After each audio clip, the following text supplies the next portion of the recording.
gentlemen, welcome back. Welcome back to Two Guys Watching Football. Training camp preview series continues on.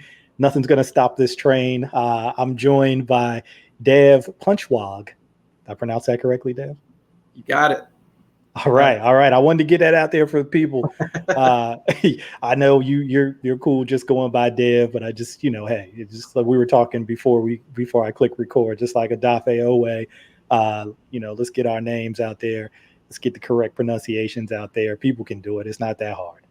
Yeah, that's true. That is true. So I appreciate you making that effort. And, it's also, I got to tell you, like, the funny thing about my last name is when you're in school, right? So they're like taking roll. And they'll start with my first name, and immediately the teacher will just be like, I can't quite pronounce. And I'd raise my hand immediately. I'm like, that's me. That's me. I already know who you're talking about. So it's like, but no, nowadays, like, people get it, and they're very respectful. So I can understand Adafe's plight on that. Yeah. So we're going to be talking about defensive backs today. People have been tapping into this series. Cole Jackson's been doing the offensive side of the ball. I've been doing the defensive side of the ball. Covered the defensive line and outside linebackers with James Ogden, did the inside linebackers with Denard Milton. And today, Dev and I are going to hit on DBs, which is going to include cornerbacks and safeties. Before we jump into it, let me get kind of the plugs out of the way. Dev is very active on Ravens Twitter, so you can follow him there at Dev. And I'm going to be like the teacher. I'm going to spell it out here. So that's at Dev, Panchwagh. Okay, so again, you're listening to this on video, get your little pad and paper out, note app on your phone. You can type that up. No big deal. You can find Dev's work over at Russell Street Report. And it's kind of fitting that we're going to be talking about defensive backs because we did a piece a few weeks back now, kind of focusing on the Ravens safeties and how we think that might play out, that group might play out this year going into camp and going into the season. So you can certainly go over to russellstreetreport.com and check that out. But, we're going to talk a little bit more about those guys and all of the guys right now. So it's a big group. Just for the folks at home, I'm sure everybody pretty much knows all the main players, the main characters here. But I'm going to share my screen just to get this little slide deck up. So we won't keep it up the whole time. We put it up kind of just as an introductory, sort of thing, so people can say, oh, wait a minute, I didn't know that guy was still on the team, or I didn't know they had that guy. So you can see all of those guys. And then, once we get into the discussion, I'll just drop it down and we'll keep it rolling like that. But for those who might not be looking at the screen, it's going to be Marlon Humphrey coming back, Marcus Peters, Jimmy Smith, Tavon Young coming back from injury. All reports in mini camps and OTAs is that he's, gradually coming along and bringing him along slowly. Imam Marshall, Devontae Harris, Anthony Averett, Khalil Dorsey, right, in that returning group. Chris Westry is a free agent that they had signed to a futures contract. And then they drafted Sean Wade kind of in one of towards the end of the draft this past, few months back in 2020, a guy who had a lot of buzz around his name last year in Ohio State. And there was some projections that if he had come out last year, he might have been a second round pick. And I think he went to the fifth round this year. Was it fifth or sixth? Yeah, I think fifth round. Yeah. So we'll talk a little bit more about him. I mean, people talked about this year, him playing a little bit out of his natural position, playing outside more than inside, and kind of having maybe some struggles out there a little bit. And that might have gave his draft stock a hit. But anyway, here's how I thought we could kind of do this, and you can kind of steer us in any direction that you want to go. We haven't really used this as like a roster prediction kind of thing, but it's hard not to think about that in terms of looking at the cornerbacks because there's so many guys. When you look at those guys towards, the bottom end of the depth chart, it's hard not to talk about them in that context because you're like, well, there's like 5 or 6 guys. They're all not going to be here.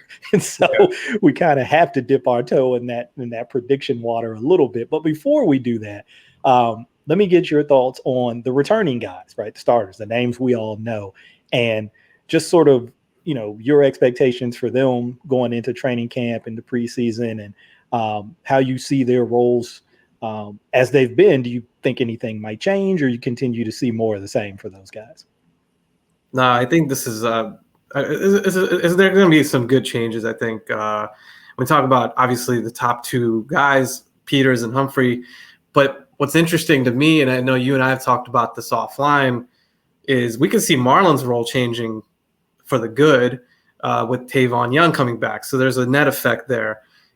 And also Tavon having a net effect on Jimmy Smith. So if Tavon's healthy, then and like you said, he's looked good so far. You hold your breath that he's able to stay healthy. But when he plays, all of a sudden now, Marlon doesn't have to play as much slot and almost at some levels exclusive slot. Jimmy doesn't have to stay necessarily on the outside as well, so they don't have to keep those guys boxed in. And all of a sudden, I know this is something that you brought up before, and Jimmy Smith's role being kind of more of a hybrid comes into effect as well. So, and I think that's what they had pegged for him before last season, is having Jimmy be a utility guy. He could play some slot, maybe he can even play some free safety for you. So that's what I'm excited about. I think that could be something we see now because Tavon Young is back in the fold. And then as far as the rest of these guys, Anthony Avert, like I think, we know he's a pretty good outside corner for the most part. I don't think you're going to see him get too many reps in the slot, but all of a sudden, because now you have Tavon Young, and we'll talk about the guys that they've added, but I mean, they have a little more flexibility, I think, in the slot. Even if they wanted to move Marlon back in the slot here and there, that Avert can kind of stay where he's best at, which is, I think, playing outside corner. So that's my initial take. I think that I do see there's some role shifts that could be coming up in a good way. Yeah, Tavon is such a key part of, sort of the composition of that cornerback group, because we've seen without him over the last few seasons, Marlon has to go inside. You hit on it, play almost exclusively inside, where he's played very well. He's played at a high level, but I think most people would agree he's probably even better outside on the boundary. And so you'd love to get him back out there and then get, a true slot, a true nickel who you really feel comfortable with inside, down in and down out, like Tavon or maybe a Sean Wade. Who knows? How things go. That was the other possibility, which I know we'll get into. Yeah, because I think what's happened is when Tavon's been out and Marlon's having to go in, then, that other outside cornerback role's kind of been a little bit of a musical chair depending on health. If Jimmy's healthy, sometimes he's out there. If he's not, then Averett's out there. If Averett's not healthy, then, you're bringing in kind of a mix of other guys, right? Whether it be Devontae Harris or, some of these other guys they've had to kind of mix in over time. So it's funny how a guy like Tavon, who hasn't played in a couple of seasons, so much of the story kind of hinges on his health. So much of the look of how these guys will be deployed hinges on his health. Well, like if you reverse it from last year, what happened is he went down. Marlon had to go back to the slot, and Marlon's had to play slot 2 seasons now in a row. And Jimmy Smith, who, like we said, I mean, there's, I think, there's good reason to believe that they're kind of projecting him out for more of a diverse role. So that just kind of had to be minimized just because of this one injury. So you're talking about 3 guys plus. In 2018, as we know, they rotated a lot more when they had Tavon in the fold. So that could also be in play as well, where Marlon, Marcus, and Jimmy rotate on the outside, or Anthony Avert. So you have 4 corners that could rotate as well. So that's another opportunity, and all of this flows under Wink's kind of preferences. I think like he wants to be able to have a mix and match approach with those corners, and it makes sense to keep them safe, keep them healthy as well. Keep the reps down. Marlon, and I think I don't know, you know better, the best, that Marlon probably played pretty much the max reps and was on the field a whole lot last year. Yeah, he Peters, and of course both the safeties. Typically, your safeties are going to be on the field. If they're starting, your starting safeties are going to be on the field almost 100% in the defensive Yeah. snaps. And Marlon and Peters were not far behind that. We got to see a brief glimpse of kind of that diverse role for Jimmy Smith in that first Browns game, week 1, when Tavon was healthy. Unfortunately, Right. Tavon went out pretty early in week 2 in that Texans game. But in that first Browns games, I remember I did a little bit of charting on this because I was just interested how they were doing it. He basically was the 6th cornerback, or DB. I like to say DB because when he comes on the field, he doesn't just play, exclusively in a Yeah. traditional sort of cornerback role. So it was Marlon, it was Marcus, it was Tavon. Of course, you had 2 safeties in Clark and Elliott, and then it was Jimmy. And you could see that diversity throughout that game. Sometimes he was in safety, right? Like a back safety on the back end. Sometimes he was closer to the line of scrimmage, like a down safety. Sometimes he was playing outside corner. Sometimes he was playing inside. If he was matching, he basically was like a matchup piece. Essentially, is how they were using him in that game. And I think you were sort of alluding to that. That it's kind of how Wink would probably like to use him. If he had the flexibility in terms of health with everybody else to be able to do that. So hopefully, we can have some good luck with health and stay away from some of the injuries, and you can get a chance to see that because I think it makes them such a difficult secondary That's to just go it. against. Think about when they play the Raiders in week 1, you have Darren Waller out there. I mean, all of a sudden you have options. You can play Jimmy on Darren Waller, and you can keep it you can have a 4-corner, 2 safety package, whatever you want to call it. Like that's the dime package. But because Jimmy can be a third safety, or he could move and play man to man on Darren Waller. We've seen him have some success. I'm thinking to the Titans game in the playoff game specifically. They were getting burned by Anthony Firkser, and then they moved Jimmy on him on a couple of third downs, and that actually helped them. So Darren Waller's obviously not Anthony Firkser, but I'm just saying that's something they can do. To your point, but it all gets back to Tavon. And then there's one other thing I wanted to hit on with Tavon was. And I think before that Bills game, I was terrified of Cole Beasley. Just absolutely did not know what they could do to nullify Cole Beasley. And they ended up being okay in the playoff game. Marlon played an incredible game, handled Cole Beasley. And part of it, Cole Beasley was hurt, but regardless, I mean, that's the best slot receiver in the game at that time. So I just think if you have a healthy Tavon who can take on, and even in this division, Mike, just starting with the division, you have Jarvis Landry twice, you have Juju twice, Tyler Boyd. Tyler Boyd twice. Those are 3 of the best slot receivers in the game. And so if you're talking about 6 games, and then on top of that, we have tight ends that we're going to be dealing with, but the slot receiver too, especially the better pass offenses that can spread you out. That's where I think they really, really got lucky at times and fortunate, not with Tavon being out, but 2 seasons in a row of Marlon being the slot. Yeah, he did a great job, but I think they kind of they got kind of fortunate in certain spots, right? Like, not fortunate is not the right word. They schemed things up to make up and kind of mask the loss, but again, let's just hope Tavon's healthy because that's the difference he can make for you. Yeah, I'll agree. I'll say it. I think they definitely got fortunate. I agree with you on that because, we've seen other teams, other defenses, when they have a starting corner go down, and let's face it, slot corner is a starter. Has been that for the last couple of years in the NFL. There's none of this looking at them as a backup anymore. Those days have been long gone.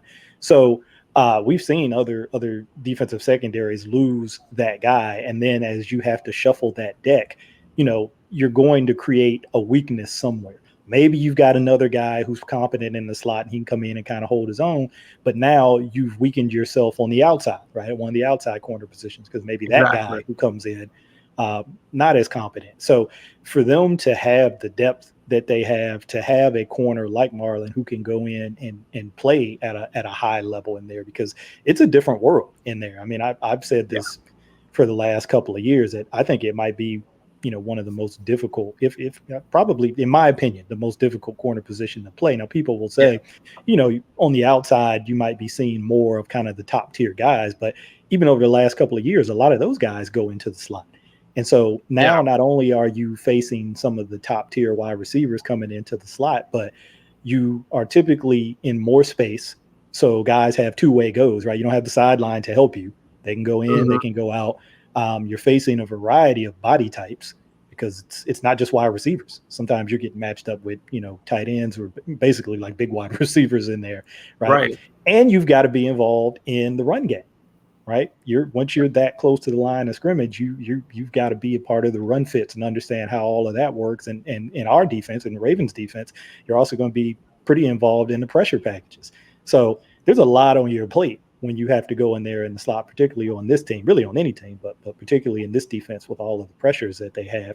So it's not an easy spot. And think about what we talked about it before we started recording a little bit too. Some of the guys who had to come in and play in the slot for a couple of snaps. I mean, not that Marlon missed any games. I don't believe he did, but when they had to, maybe spell him or bring some guys in to kind of play some snaps, it's like teams. It was like a magnet. Like he immediately went to those guys and targeted those guys. It's crazy. The Ravens have made such an effort in the last, 5-6 years at least to just create as much depth as possible in their secondary, but yet they've had to deal with a lot of injuries, and it's just kind of the nature of it. But anytime they seemingly have always had to play some guy off the street or some guy they just picked up in a week or two, and that player gets thrown into the fire. And we saw that against the Steelers. I think it was this game 1, week 1, or the first matchup, and Terrell Bonds got picked on, and then I think we talked about Dorsey before this, and he got picked on, and it happens pretty regularly for them. But and Anthony Averett, I know, caught some flack too. I mean, unnecessarily, I think, for some of the reps he had, and it's not reasonable to expect your 4th or 5th cornerback to be out there being able to handle some of the best receivers in the game, like Landry, for example. Like, you can't really reasonably expect he's going to play the same at the same level as Tavon Young or even Jimmy Smith or some of these guys that are, let alone Humphrey and Peters, right? So I think it all comes back to Tavon, his health, and then I do think it's interesting when you pulled up this depth chart. I completely forgot they re-signed Devontae Harris, who I like and I thought was a good fit last year. Showed some good man-to-man coverage skills, and I think is a good. He may not make the final team. It's going to be interesting because they have so many guys, but is a good player to have, I think, with some experienced, quality experience in case you need to go to that well. And then Marshall's another interesting guy because he just hasn't stayed healthy, but he's got talent, I think, and just hasn't had the opportunity to show anything really. But another talented player that they've drafted who, technically, I think, physically he brings a lot to the table, like the makeup that he brings to the table. But I just don't know that there's enough of a sample size to really know what he's gonna do out there. Yeah, I think as we kind of look at that sort of back end of this depth chart with those guys that you named, it's going to be tough because not only do you have kind of a log jam of guys there, and they're probably going to be somewhere around 6 corners who they probably keep on the active rosters, 5, 6 corners, 5 or 6, somewhere in there. Yeah. And so, the first thing that comes to mind is you're probably going to have to play special teams, right? That's going to be a big factor for that guy. And all of these guys that we mentioned who were here last year, and even Marshall, I mean, before he was hurt, I think he might have gotten some special team for very few, but like a handful of reps on special teams when he was healthy. So we know, he has that ability. Devontae Harris, of course, has done it. He's been a returner even in some other places, but they kind of used him as a gunner here. Mm-hmm. Khalil Dorsey's kind of played gunner. Anthony Averett's played gunner. We'll see about Westry and about Wade. I haven't really followed Westry much, so I don't know if he's got that experience. And Wade, I imagine he probably played on special teams at some point in his career at Ohio State, because that's usually, when guys are freshmen and stuff like that, unless they're like, the man, they kind of start out having some role on special teams too. So I think that's what makes the competition even more interesting to me, is because you can't immediately rule any of those guys out because they don't play special teams. You can't be like, well, this guy's got a real long shot because Right, he doesn't right. play on teams. They all do to some extent. And then you've got a mix of body types and skill sets. Marshall, Westery, sort of bigger body type. I think both Yeah. those guys are over 6 foot. I think Westery's like 6'4" or something like that. So Okay. bigger body types. And then you've got kind of the smaller guys in Harris and Dorsey, kind of around that 5'9" range. So you've got this real mix.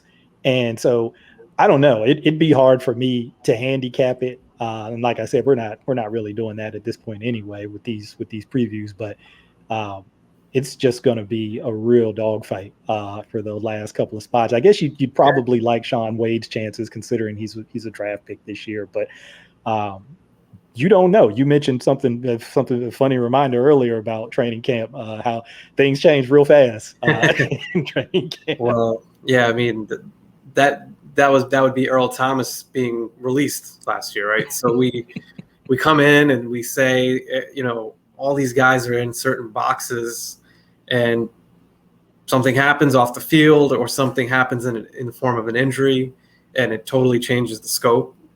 And that's why I think that I like that they drafted two guys, and then they have some good quality, like with Chris Westry and also with Washington. And we're going to talk about the safeties, but point is that I feel like, and I could be wrong, and you can keep me honest on this. I just feel like they future-proofed themselves a little bit more this year with the depth than they did last year. I feel like they went into last year and I didn't feel as, we didn't feel this bad going into the training camp, in fairness, but even if you just look at this group, if they have a couple of injuries, they at least drafted a couple of players that I feel like they could potentially plug in, and they made it a priority. So I think maybe they learned from last year all around with corner, safety, like we need more bodies and we need more talent. And even re-signing Devontae Harris is like the type of move that tells me that if they need to in a pinch and he needs to play as a third or fourth corner, he can. It's not the end of the world. There's a lot of teams that would have a worse situation. Oh yeah. And we've seen it here in previous seasons where, they've literally been to like pulling guys off the street because they've had so many injuries at corner that even the depth that they tried to build just evaporated. And just like week after week, they're just bringing, what was that? The 2014, maybe 2015 season. It was one of those seasons. They're just bringing guys off the street. Oh, that was brutal. Yeah. week after week. But that's brutal. I'm so glad to be looking at this depth chart and the potential of what it can be. But you mentioned even 2014 was bad because they had to get Rashawn Melvin. Melvin was actually wasn't as bad as I think the fan base makes him out to be in that New England game, obviously. But not to cut you off, but I was just thinking about it. I'm like, Rashawn Melvin was another street guy that they picked up and got a ton of playing time. How did they even accomplish what they accomplished that year? But this group, if you're talking about like Amon Marshall as your sixth corner, possibly if he doesn't even make the team, or Devontae Harris or Dorsey. Dorsey is even a guy that I know got some good positive reviews from OTAs, making plays left and right, and is someone that has that ability and was, I think, someone that was anticipated last year too. So it's a good group, and I feel a lot better. I definitely feel a lot better. You look at them, and aside from Westry and Wade, who are kind of newer to the team, all of these other guys been here like a minimum of 2 years. Obviously, some guys a lot longer than that, like Jimmy, but even Dorsey's going into his second year. Harris, who they signed last year, kind of going into his second year. So, anytime you lose starters, you're worried about drop off in play and that kind of thing. But you have to feel a little bit more comfortable with guys who've been in the system a little bit. It's not that situation where you describe where it's like literally going into the week of a game. Hey, we got to bring this guy in at the beginning of the week and get him ready to play on Sunday.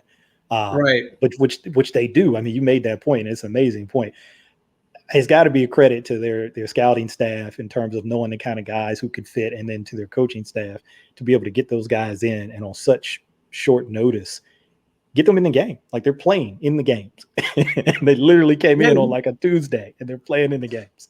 One thing I'm thinking about too here in this situation, if you have Wade, for example, and you have a couple of games early in the year where you're up, if they're up on a team, why not just, if he's active, right? Like he's playing special teams, so just throw him in there, give him some reps and see what he does, because maybe they're in a situation later in the year where they have disaster strike, and he's going to have to play a lot more than you would expect. So it's just a thought, but I think depending on how many guys they keep active every week, depending on a lot of these factors, but they have a lot of options, and I think their depth is way better on both fronts, corner and safety, which I know we'll talk about safety soon here.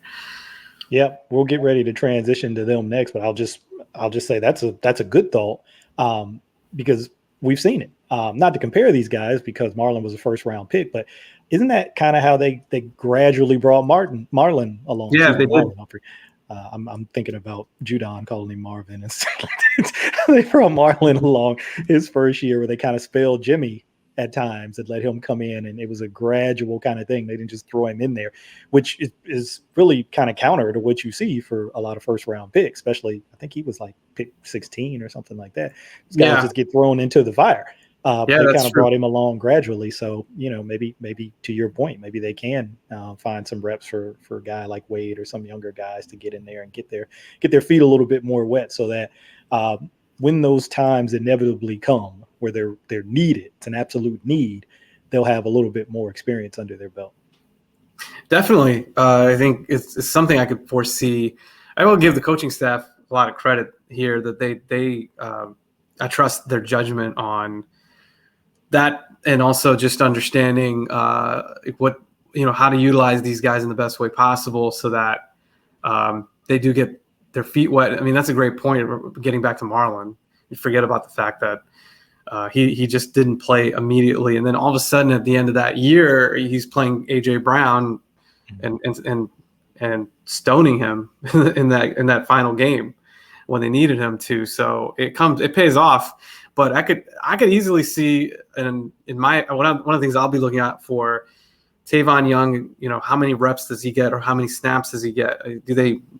Maybe they scale it back some just so that they can preserve him. And if that's the case, does Shaun Wade get those reps? Does Shaun Wade get the chance? I mean, does he get more snaps? So that's something that you can do if you at this point, which you couldn't do last year. You didn't have the flexibility to do that last year.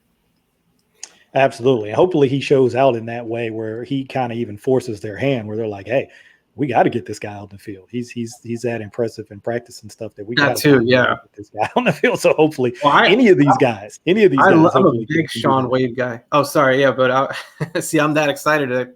I just flowed right into him, but I'm a big Shaun Wade guy. And I think you brought it up early. I think his shortcomings mainly because he played outside, but as a slot corner, he was great, and I love the physical makeup that he brings to the table, and his long arms, and just his. It seems like he's got the footwork, which is kind of unique for a guy his size, and I could see him being a really good counter option for Tavon, who's I think got sneaky long arms himself, but he's more of a slight guy, and but throws his body around, which again you get kind of scared about that because he gets hurt. So, and Wade can blitz, and Wade has that ability too, which you captured earlier, which is like what the Ravens defensive back has to be able to do. They have to be able to blitz, cover in that role in the slot in particular. They have to be able to handle any kind of release and then play the run, and that's a lot on someone's plate. And I think Wade, on paper at least, has the ability to do all those things and check those boxes.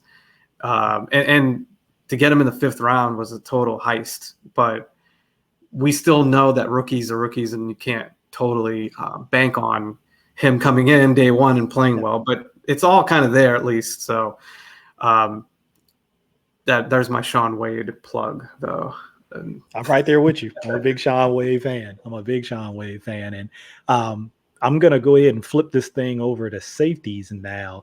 yeah, And I let's think do it. what's going to be interesting about this is in some ways it's going to tie in to that slot conversation, because there's some guys here that might be able to give you some snaps in the slot. You think about safeties, and sometimes I think we get a little too hung up on titles. We're thinking, oh, safety, corner. Some of these guys can do a little bit of both and have done a little bit of both in college. And you just made the point, college is not the NFL. So it's not always, a one-to-one kind of thing, but at least they've got that experience in their bag. And you say, okay, hey, maybe this is something that could give these guys another opportunity to get on the field, right? The more things you can do, the more you increase your opportunities to get on the field. But I'll just quickly run down these guys like we did for the corners. So the returning guys we got coming back, of course, the starters: Chuck Clark, Deshaun Elliott, co-cap, everybody's favorite, Anthony Levine, Jordan Richards, Geno Stone, Nigel Warrior. And then in the draft, they took Brandon Stevens, who some thought was a reach. I'm not going to say whether I thought it was a reach or not. I'll just be honest that I just didn't know enough about him to say whether it was or it wasn't. I just didn't know. I heard the name and I'm like, I don't think I've heard his name. And then they signed Ardarius Washington after the draft, who a lot of people expected to get drafted out of TCU. So that was kind of a surprise, at least to me. I know, height, and we'll probably talk about that. Obviously, that's the thing that always comes up when people want to think about a negative way to look at him. He's 5'8" or whatever. But when you looked at how he played at TCU, I just was focused more on that than the height. But I get it. This is the NFL, and you do have to take those things into consideration. But again, let's start with the returning guys. Let's start with the starters right up at the top there. Chuck Clark, Deshaun Elliott. Clark has got a couple of seasons as a starter under his belt now. Elliott got his first full season without injury last year, and I was really encouraged by him. And really, he's a guy who I've talked about on Twitter a couple of times, who I really expect to have, sort of I don't like using the word breakout. It's so cliche. I just expected him to kind of take his game up even another level from the stuff that he showed last year. But let me get your thoughts on the starters at safeties and kind of what you think about their roles and where you see things going moving forward. I'm right there with you. I know you've been a big proponent of Deshaun Elliott and the next step that he can take. And you brought up a lot of great points, which I echo. I don't think people fully appreciate what he had to do last year. I mean, you think about it. We talked about Earl Thomas, and Earl was going to be the starting safety. He's one of the best free safeties in the last 15 years, and had a Pro Bowl year. No matter what we want to say about him not being the same guy he was maybe a few years ago, he was still playing at a high level. And all of a sudden he's gone, and then Deshaun Elliott is thrown into the starting lineup and and with no offseason to speak of, no preseason, right? He's having to learn this on the fly as the starter. And on top of that, is coming off of an injury in which he didn't see really much playing time at all last year. So I think you couple all that together, I thought he had a great season, all things considered. I mean, they didn't have too many big play mistakes downfield or broken coverages that to me stood out in comparison, frankly, even to 2019. I think they had some more miscommunication in 2019, if anything. So that's got to be a credit to Sean Elliott's learning curve. And I know a little bit about him, just through the grapevine. I know a little bit about his personality. I'll just leave it at that. You've got those sources, like I got my sources, but I know that he's someone that really wants to be a great player. Like it's kind of evident in his and what he says, his statements to the press, and all that's there. And I see him just continuing to, especially with the opportunity and the confidence that they've given him, almost now having an entire offseason to fully invest and to get up to speed. I can only see him being even better. And there was a couple of games where he showcased his playmaking ability all out, which I think was a big aspect of him when he came out of college. It's funny because I know you're a big fan, but I'm also a big fan of him going back to the Texas days, because I thought he's similar to me. He's got some similarities to Wade in that I think Wade was supposed to go earlier for sure. I don't remember where Elliott was supposed to go, but I just think back to when they took Elliott, and I was like, I think they got a bit of a steal. It's like, this is a playmaking safety who can play up in the box. He can play the run. He's a big safety, but brings brings a lot to the table ultimately, and fits, I think, this defense really well.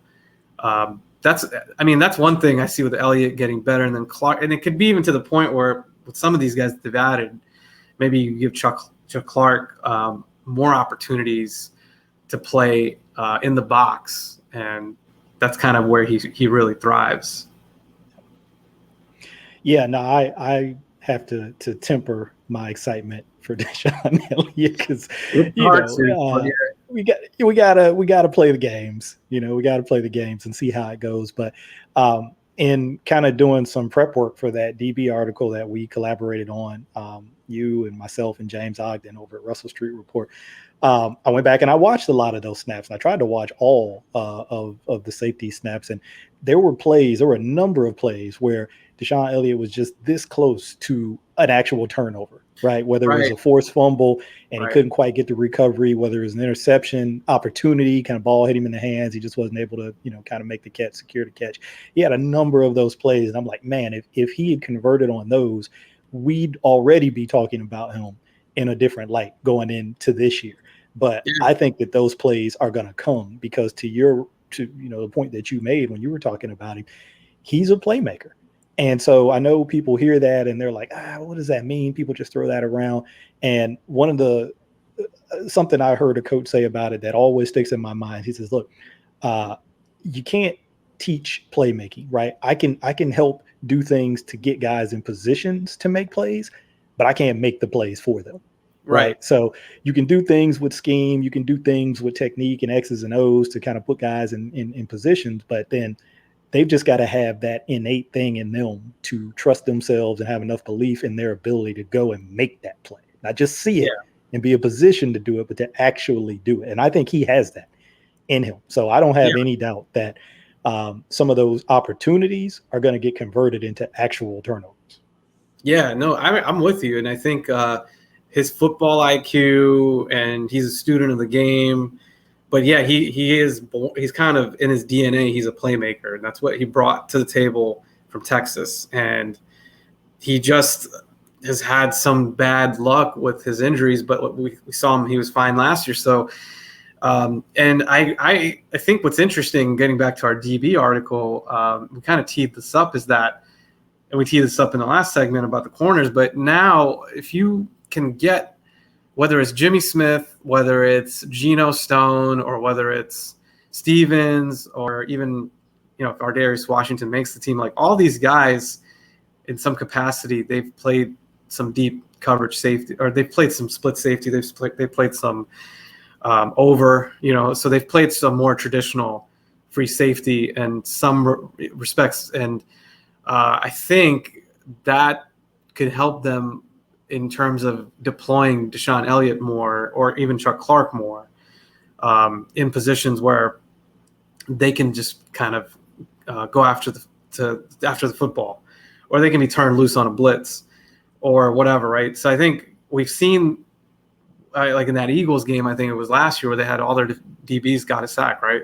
If I'm not mistaken. Mm-hmm. Yep. So that's one example of the kind of chaos they could inflict.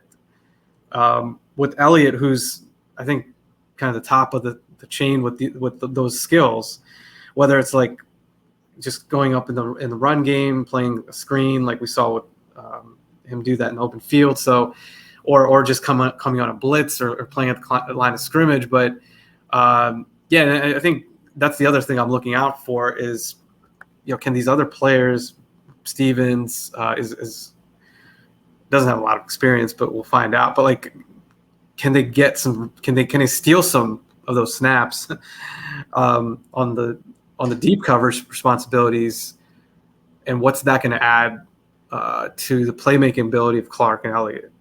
Because I think they had a lot on their plate last year. Yeah, I would say that specific sort of situation, like that deep center fielder, and maybe still don't quite have that guy on the team, or maybe they do and we just don't know it yet. Yeah. Maybe that's a Brandon Stevens, maybe that's our Darius Washington, maybe it's Nigel Warrior. Who, I don't know. I mean, I have my thoughts about who I think kind of shows some of that ability and kind of has that in their skill set. But you mentioned Earl Thomas, and again, we're not gonna. It's unfair to compare these guys to, one of the best safeties of his generation when he was in his prime. And, that was kind of what he was known for, right? He was that deep center fielder, middle of the field safety, just taking everything away in the middle of the field. And I think in this defense, it's a little bit different. I mean, you can even go back to the Tony Jefferson and Eric Weddle days, where I think a lot of fans felt clearly Eric Weddle was more comfortable kind of in the back end and deep end in coverage, and Tony wasn't quite as comfortable back there. And he admitted it at one point himself that he really had to learn to play back there when he came from Arizona, because they didn't do it. They didn't ask him to do it in Arizona. So he's basically, at one of his pressers, he said, hey, I've been learning to do that as I've come here. But, they still sort of interchange those guys. It would have been, probably simpler to just say, well, Weddle, is going to be the guy that plays back and Jefferson's going to be the guy that plays up. But that's not the approach that they've had with this defense. They like their safeties to be interchangeable, and you have to be able to do both. Yeah, no, 100%. I know Harbaugh has harped on that too. There's no free safety. There's no strong safety. Yeah. We don't do that. You play where you're supposed, wherever we tell you to play. And they did that with Clark, and they did that with Elliott last year. So it worked. And I know there's some of the fan sentiment is that those guys don't make plays, or those guys aren't. It's kind of like again, getting back to the getting away part, that they got away with having them in those roles, and ultimately they're the same player. But I think that remains to be seen. And I think you make it a great point. I remember we talked about this a while back. Hey, Deshaun Elliott could just even have that much more on his plate this year for some of this deep coverage too.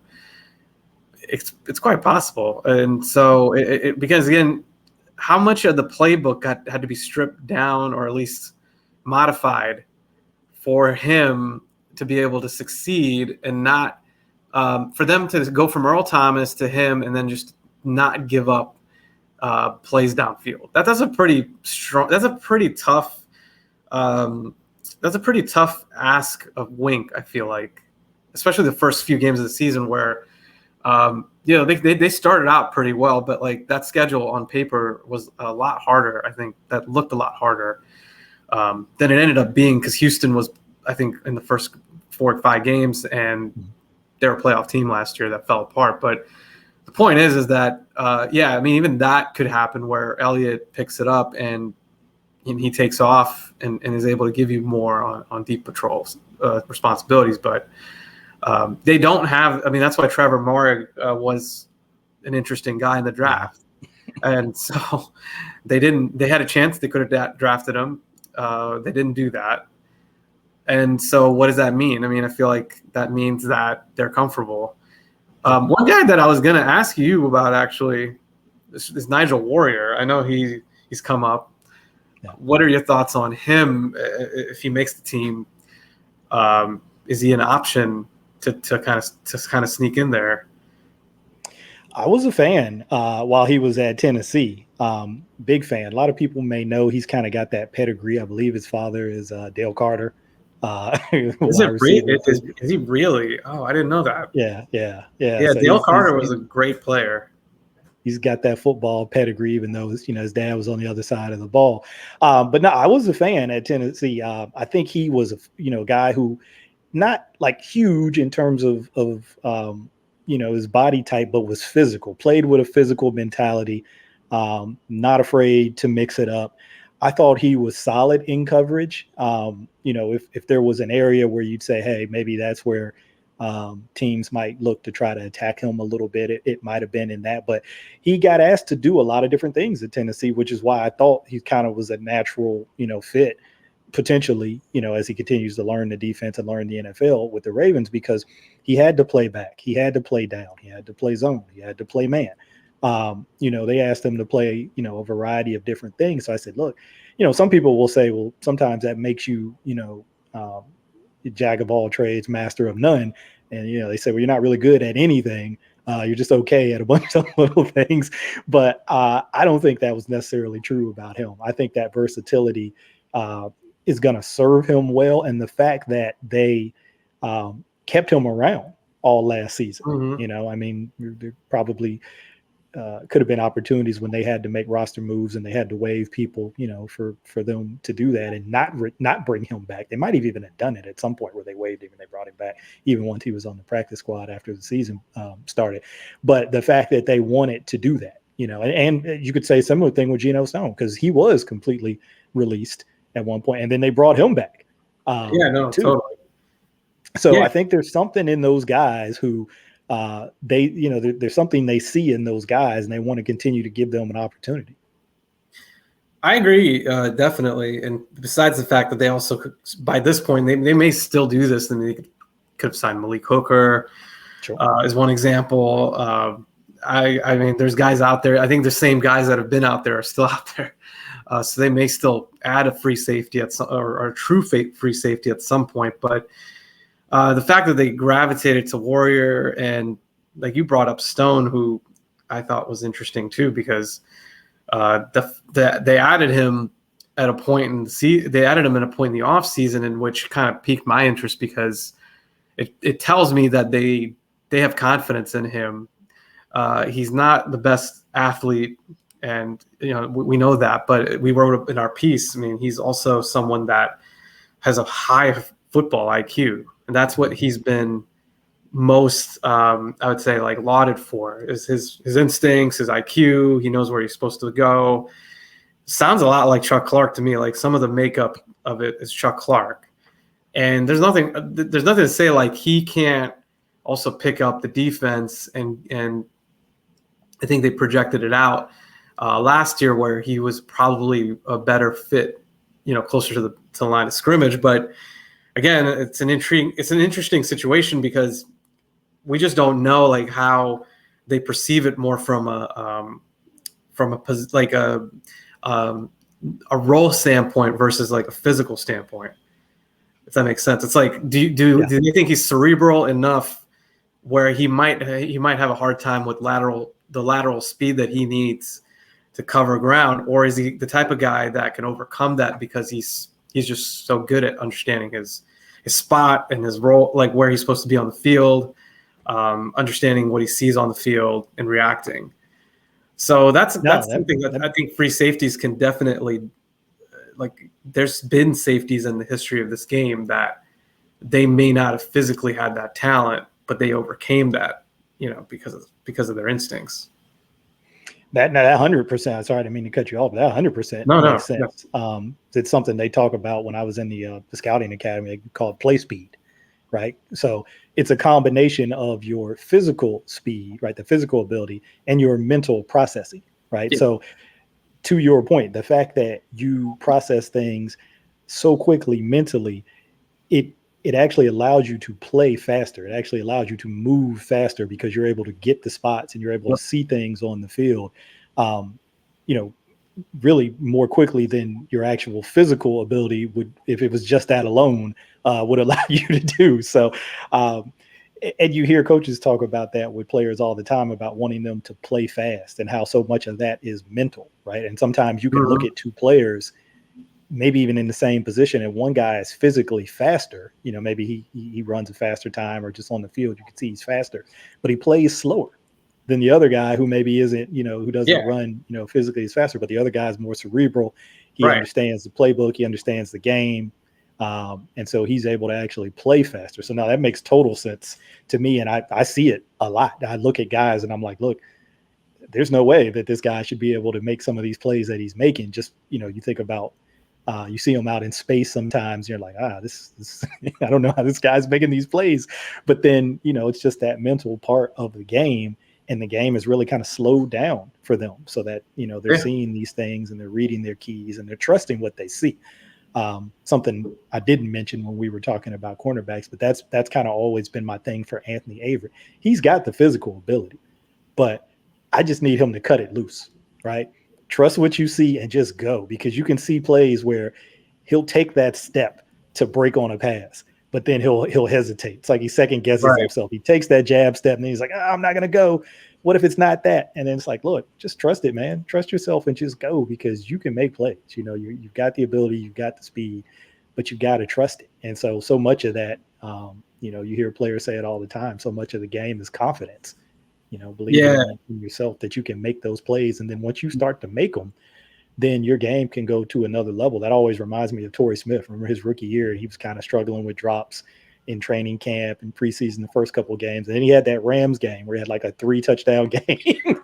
And it was like, that's what he needed. That's the confidence that he needed to say, hey, I really can do this. I really can play at this level and make plays, not just like tread water. I can be like a playmaker in this league. And then he kind of went on to have, a solid rookie season. So I think for a lot of these guys, that's just what it is. It's the confidence that you can actually do it in games. And once they see that and experience that, then it's kind of like, the restrictor plates off, right? And they just put their foot on the pedal and just go. That's a great point. Definitely. I mean, so he's someone that I feel we'll find out, but I think is potentially he can overcome his physical limitations with that, like you said, fast processing. And I see it and I trust it and I go. I know, Pro Football Focus was super high on him. I think it was the year before. Called him one of the draft steals. And it's just interesting because, again, he's someone that they drafted, they targeted, he got lost in the shuffle with the roster moves. They brought him back. So I think there's something to that. And then, some of these other guys, I mean, if we keep going here with Brandon Stevens and Ardarius Washington, who I know is a fan favorite. And like you said, which is interesting, is that if they had taken Ardarius Washington where they took Brandon Stevens, I don't think anybody would have thought anything of it. I think they would have been like, all right, well, that makes sense, because he was being projected as a third rounder. And in some places I saw before there, and again, this isn't official stuff. I mean, draft projections are coming from mock draft circles, so you take that with a grain of salt. But second round even, so the fact that he went undrafted, I think, was a bit shocking. And I think the Ravens, if I'm not mistaken, spent a little bit more to bring him in as an undrafted rookie. So he's someone that I'm going to definitely keep an eye on, because I think that they have to like him, and he has a lot of Ravens type of aspects to him, just like kind of a pit bull, and can play anywhere. I think there was one example we had when we were tossing around, or maybe not, but I know this came up, but Corey Ivy was like a really like lower level example,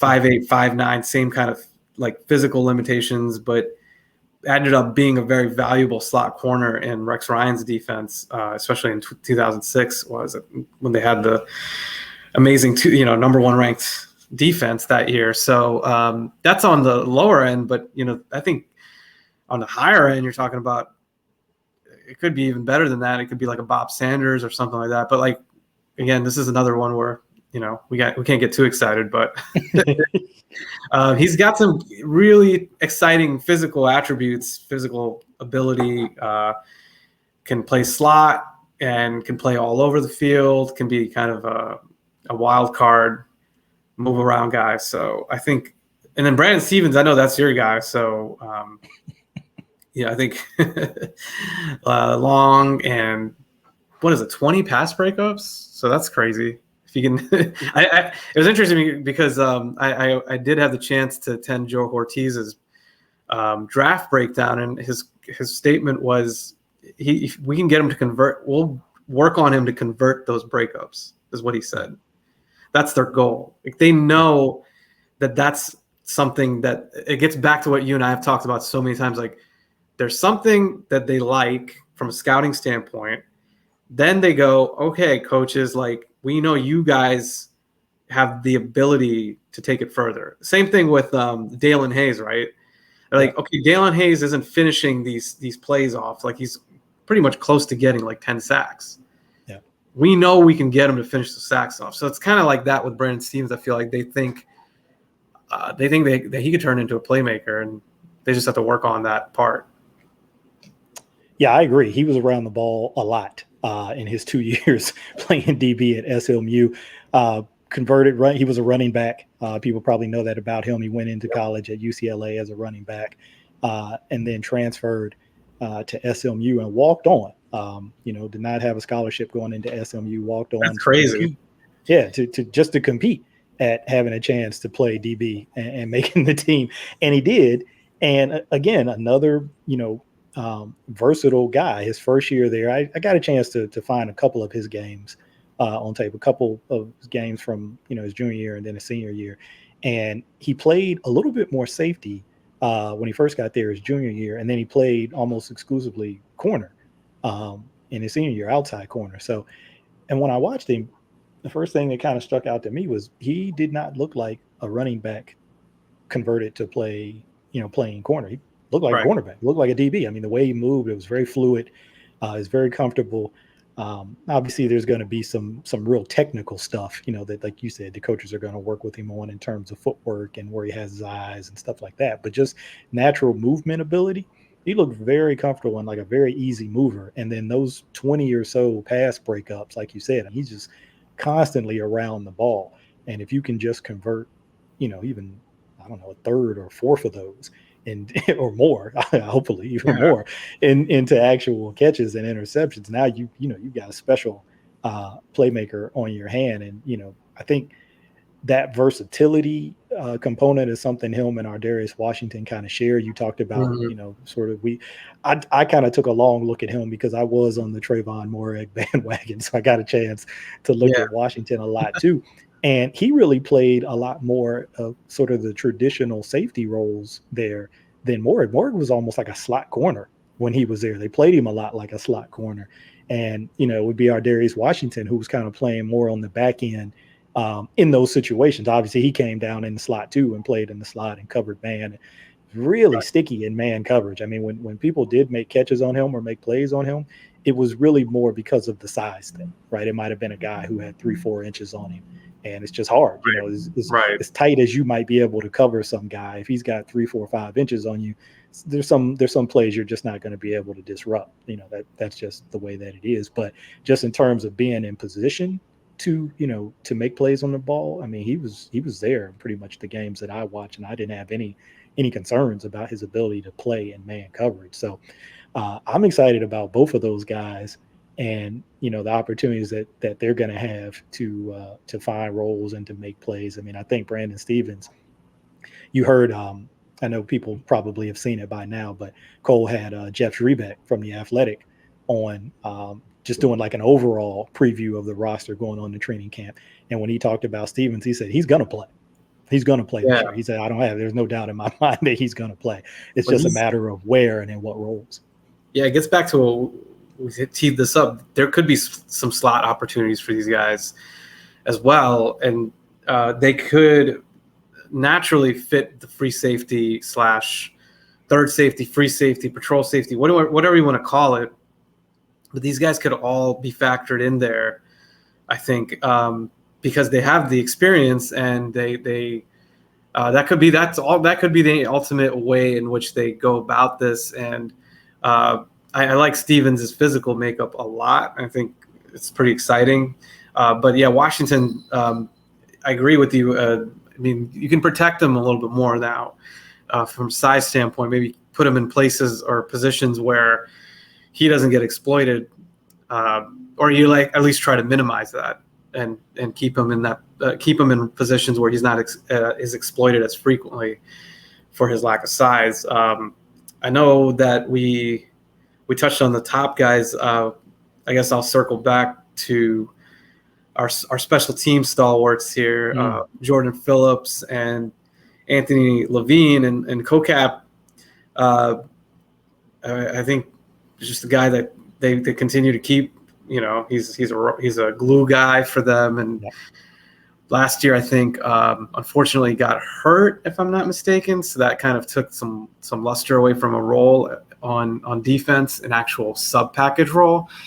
I think it's going to be very difficult for him to get that back as well, just based on the numbers that they have at corner and safety now. But I hope he still makes the team just from a special teams perspective. But I could see where it might come down to him and Jordan Richards. And in this case, it's Richards, Levine, Geno Stone, and Warrior. They could all be vying for one position.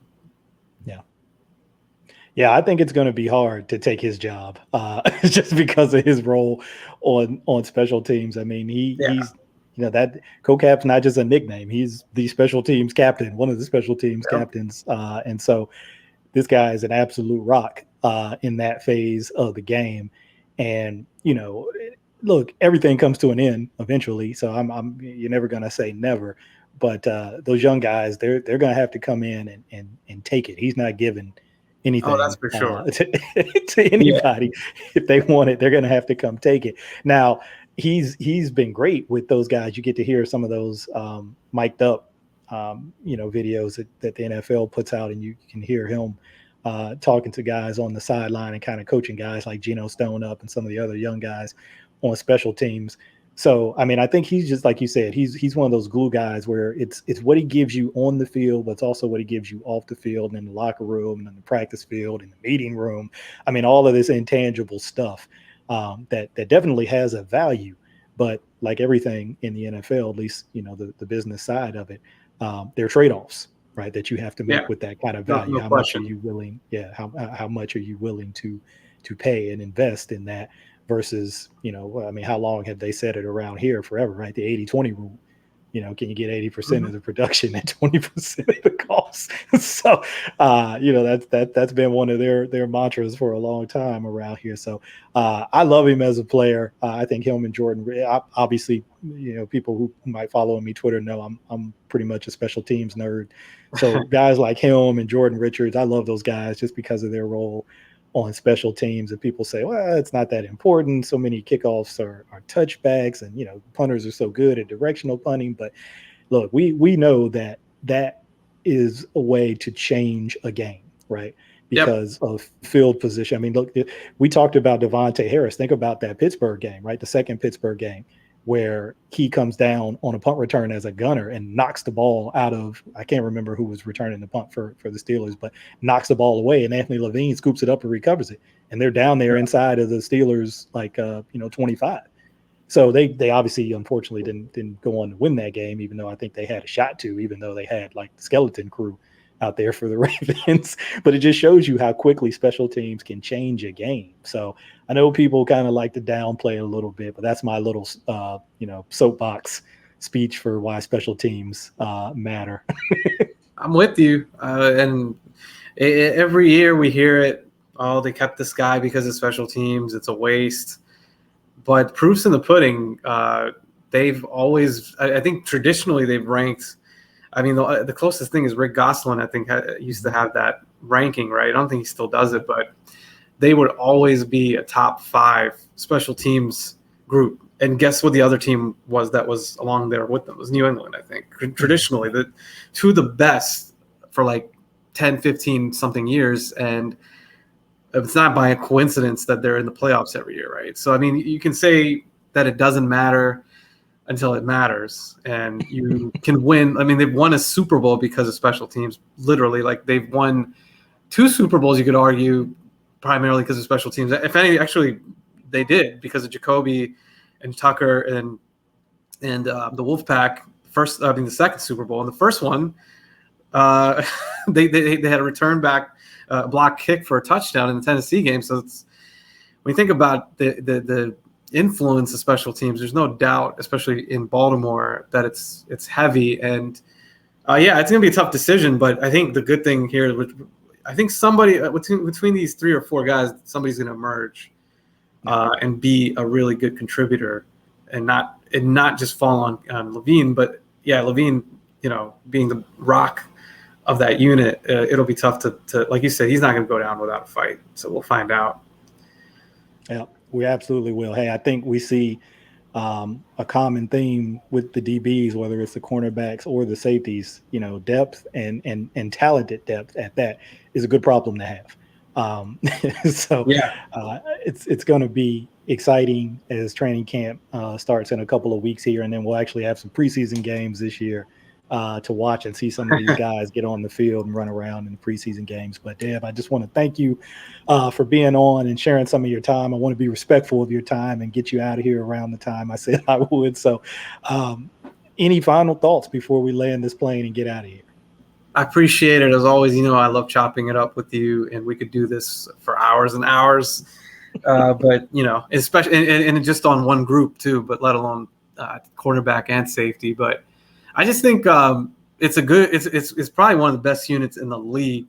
Safety, corner, if not the best positional group in the NFL. And I think that's one thing we didn't really talk about at the top, like how good is this group, and it's that good, But I think the important thing is now they have depth, versatility, and options. So you have all that right now with this current group, and that's exciting, especially the younger guys between Wade, Stevens, Washington.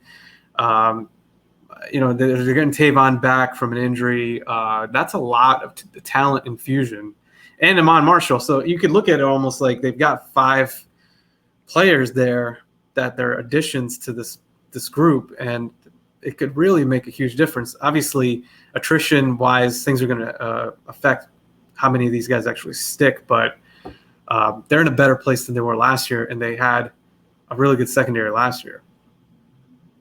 Absolutely. I'm keeping both fingers crossed when it comes to the injuries and health, because I just want to see this be a competition that's not affected by something like that. I know it will be because it's the NFL and it's got 100% injury rate. We all know that, but I'm just hoping that these guys can all be pretty fortunate with that, because I really want to see them all go at it, and kind of have that equal opportunity to go at it and just see the cream rise to the top, like you talked about, because it's such a talented group. So, you really just want to see everybody get that opportunity to shine. And I can't wait, man. I can't wait for it to all really start to kick off. And in a couple of weeks, that'll be it. I mean, once that ball starts rolling downhill with training camp, it is nonstop until you get to the Super Bowl. So, yeah, we to get those vacations out of the way, and then it's going to be nonstop for all of us. Yep, that's it. So, again, thanks to Dev for being on with us. It's been an awesome time. I hope everybody enjoyed it. As usual, don't forget to subscribe, give us your comments, your feedback, and just keep tapping in with us, because again, we're going to be cranking these out and getting you ready for training camp. And so you'll have previews on every position group on offense and defense before training camp actually starts, to kind of get you primed and ready for that. So it's been a blast, man, and take care. And everybody out there, hey, like Cole always says, be good to each other, right? Don't hurt nobody out there. Catch you guys later.